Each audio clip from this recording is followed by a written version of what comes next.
Ramyun time! Ayan. Samahan niyo ako. Magluluto tayo. Red lobster ramen.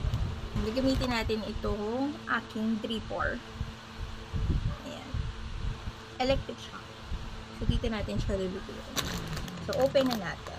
And, nag-prepare ako. Yung water niya is, nakalagay dito is 550 ml. Ibo-boil natin siya for 4 minutes.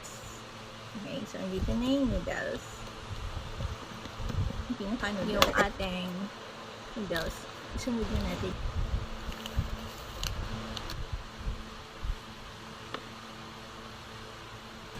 Ilalagay na tayo ng egg.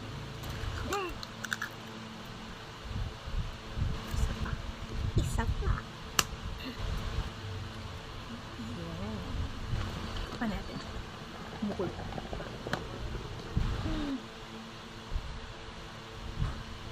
Ayan. O, diba? Sige, nakulo-kulo mo. Ayan. So, ito na ang ating red lobster ramen. Super perfect. Diba? Kumain natin. Habang mainit pa. Swak na swak dahil tag-ulan.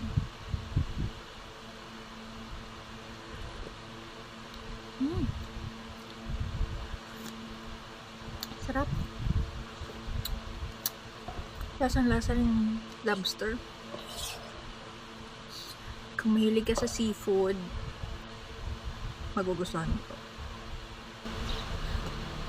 Lasang-lasa yung lobster na. Sarap.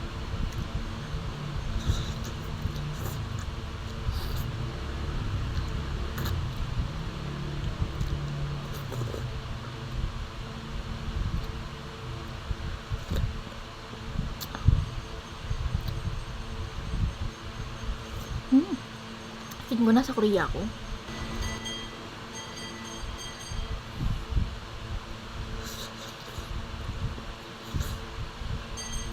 Anyway, o siya. Diyan na kayo. At kakain ko na tong aking ramen habang nanonood ng aking favorite TV series na CSI. So, I'll see you. Thank you again, Hana Ramyun.